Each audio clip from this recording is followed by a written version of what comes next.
The series begins in 2022 with our heroine, Anne. We see her holding the phone, calling for emergency services. There's blood all around her, and she's screaming into the phone for someone to help her husband, Tay, quickly. We immediately jump to the next day, the day of the funeral, and learn that Tay's life was tragically cut short by foul play. His 6-year-old daughter, Sobel, is also standing there, dressed in black. She's immediately summoned for questioning, and strangely, she's smiling and very calm. The investigators outside the interrogation room are very surprised by her constant smile, finding it unnatural. Anne begins to explain that Tay was an only child and lost his parents in high school. She says, "I lost my parents too early." The investigator continues questioning her about the art studio where Tay's body was found. We learn that they were both artists, and Anne works as an art teacher at a high school. Her expression is marked by indifference, and she's drawing while the detective questions her, answering with complete composure.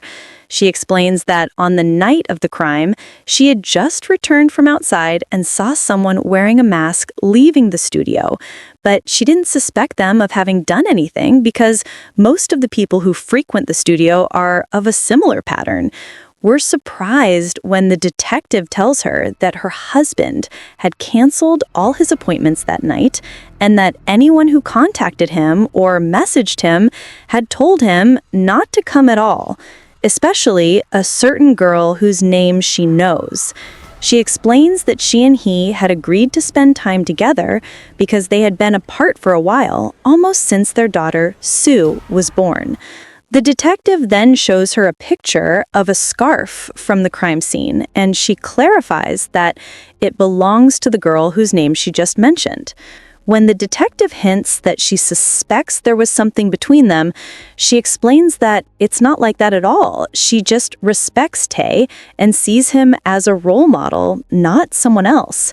He suspects her from the moment he sees her picture after the crime is discovered and imagines the look in her eyes. He orders them to release her because there is no legal reason to detain her. Despite their surprise, he remains confident and knows exactly what he is doing. He walks around asking them to hand over the case to him, promising to solve it. He keeps track of her everywhere she goes and is surprised that she buys alcohol and seems to be living her life normally. He follows her in his car and sees her cleaning herself and spraying perfume, confirming his suspicion that she's cheating on her husband. However, his suspicions crumble when he discovers that she's doing all this to pick up her daughter from school and that she drinks alcohol alone at home. He's about to dismiss his suspicions when he sees her donating Tay's belongings to charity. The next day, he sees a video online of her with the students, clearly showing how well-liked she is by them. It's hard to believe she's a criminal after all that kindness and quietness. Just then, he receives a call from the detective informing him that the fingerprints around the body were removed with a substance used in art supplies to erase traces. So Sung immediately goes to our heroine's office at the school He searches through the place and finds a receipt for 10 bottles of the same type of substance. But before he leaves, Anne notices him. He disguises himself as a student officer who was simply looking for him. He returns to the station when they summon the girl they suspect. When he finds no other way to get information, he orders the detective to summon Anne as well, assuring her that he will observe their interactions from a distance. This is exactly what happens. We see Anne asking her why she came to the studio that night, even though he had repeatedly told her not to. Were you in love with him? Was the feeling mutual? From the girl's reaction, she falls silent, lowers her head, and is distraught. It becomes clear that her husband was away from her because there was a substitute. Sung begins to investigate further, going specifically to the crime scene. He tries to reconstruct the exact situation and what happened, discovering that the murder weapon was switched. The police arrive immediately and announce that the girl they were looking for, they suspect she's not the culprit because she had a valid excuse for her absence, and we confirmed it.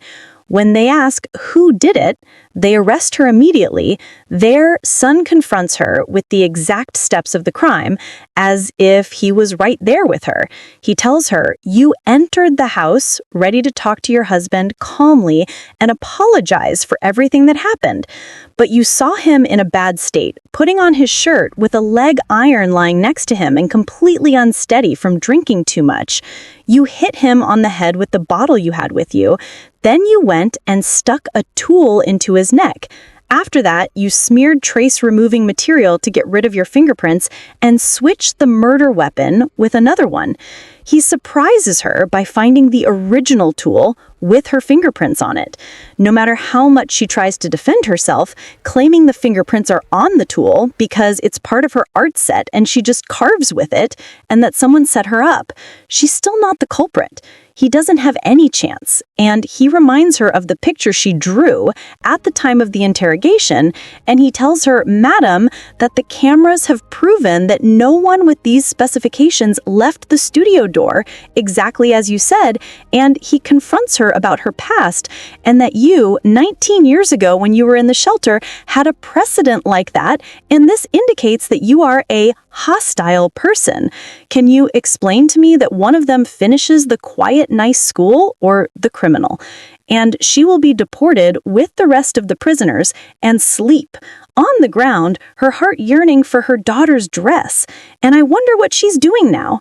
And the lawyer who will defend her comes to her the next day, but she collapses because he doesn't believe that she is innocent. And she is so angry that she hurts herself, and Sung from afar sees her and feels that she's acting, nothing more. And when we go back in time, we see her talking to Tafe on the phone and making sure that she will come early. And unfortunately, she was very happy, and in fact, the first time. When she arrived, she saw a masked person, like the one she had drawn, not even a boy or girl. She tried to hide from him because she was scared, but she wasn't paying attention and went into the studio. She found Tae lying on the floor, as we saw at the beginning of the summary. The bottle of alcoholic beverage she had with her fell from her hand in shock. In another place, we see the bodies of a couple and a girl sitting and watching them breathe their last, completely unconcerned. All she's focused on is a video playing on TV of her being transferred from the court, swearing that she is innocent. It appears the girl was wearing a wig and is probably trying to hide her real identity. In the courtroom, a video is shown of Jane trying to reenact the crime. She remembers that the lawyer insisted she drop the charges and confess so he could reduce her sentence. Because if she did it because of infidelity, there would be a plea bargain. But then, in the middle of her reenactment, she suddenly remembered her husband and said, "No, I didn't do anything. Please, help me, please." She kept begging them. In court, she confirms every word she said, insisting she wasn't the perpetrator. The prosecutor is very pleased, while the couple whose lives she ended are eager for the police to arrest her. She waits for them to arrive, and they do. We learn her name is Uni, and she explains that she used to work for the couple at their clinic, and they treated her badly, so she wanted to get revenge. She adds that she had planned everything. The crime was premeditated. When the investigator asks her if she used the sharp object she had with it to harm anyone, she replies, "No, not yet." At that point, they are terrified and realize she is a highly aggressive individual. They refer her to a psychiatrist, but she verbally abuses him, making it clear she's not crazy. He's the one with the outdated methods. But she answers him exactly as he wants, describing how much she enjoyed watching them writhe like white chickens in a cage or healthy fish on a grill.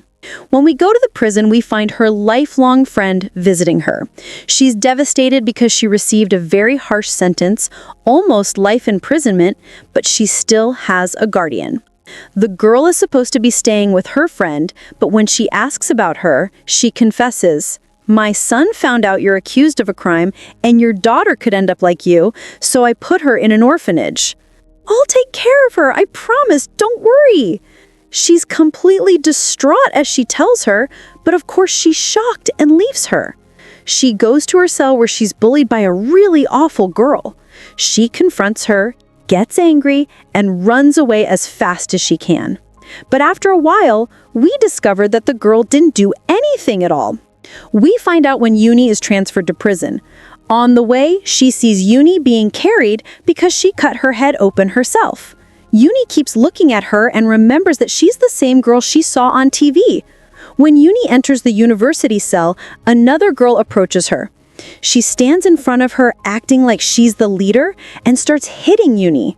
To assert her dominance from the start, Uni is completely submissive to the beatings and insults. But suddenly she stands up to her and we literally see the meaning of the word pounce. She doesn't get off her until one of the other officers sounds the alarm, so Uni is taken to a special cell by herself. She enters it from there and keeps screaming and thrashing because she has a phobia of spider webs.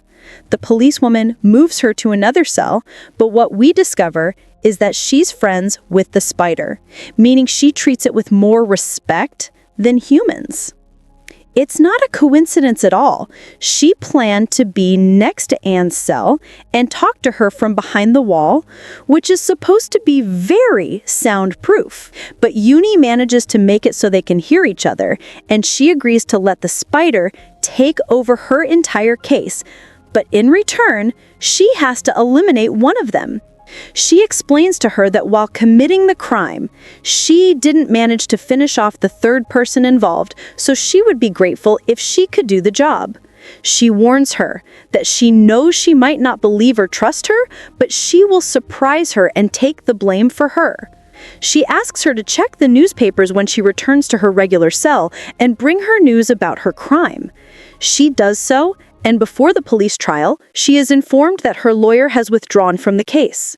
She remembers Uni's agreement with her to find a new lawyer who is passionate and patient enough to wait to prove her innocence so that she can take the case herself. During Uni's trial, amidst the horrific crime she committed, she asks to confess to another crime that she recently killed another person. At that moment, a strange state of panic ensues in the courtroom, and the other cell is following the news, unable to believe what has happened. News of her acquittal spreads because Uni was the one who finished off Ty. Her husband and she meet by chance in the prison rest area while it's raining. She feels that this is the same look she saw the perpetrator had on the night of the crime. She stands there very surprised until Uni calls her and tells her, "Good luck. But don't forget." At the prosecutor's office, Uni is reprimanded by the chief for unjustly imprisoning someone. This comes after Uni confesses to what happened. The video is being recorded and sent to Sung to confirm that there's no agreement between them and Annie is truly hurt, the culprit who ruined her life like this. But what he does doesn't go to Sung Jin's office for a penny. He decides to continue his investigation and sits down with Uni to ask about the details. What's truly frightening is that she remembers every step exactly and imagines herself in the same outfit that Uni described. When Sungjin tries to catch her and asks her, "After you came in, you stuck the weapon in his neck?" She tells him, "No, I hit him on the head first," even remembering the number of blows she delivered. She memorizes them so well that she can also draw the crime scene very carefully. This leaves Sungjin wondering how he'll get away with it. There's not a single mistake. Sungjin's chief is very upset with the investigation's outcome and throws the papers in his face, shouting, "You were supposed to go get evidence against her books. You made her believe everything after all her detailed confessions." Because Sungjin is fed up with this argument, he asks the judge for permission to go himself and see the cell where Uni was held and find out who she is. How did she manage to contact Annie? When he arrives, the policewoman informs him that all the rooms are soundproofed, making it very difficult for them to hear each other. If they speak, their voices must be loud enough for those outside to hear them. He has the team test it. At first they can't hear, but then a prisoner comes and tells him, "Your Excellency, I could hear the person next to me when I was in a cell alone." He quickly goes to test it himself, and at the first sound, he hears it immediately. He breaks the soundproofing and discovers a hole in the wall through which the sound passes. He goes out and asks the policewoman what number Anne and Jen were. When he learns they were 10 and 11, he goes himself, but unfortunately finds nothing. The wall has no hole at all. We go back in time and see Uni patching the hole she made.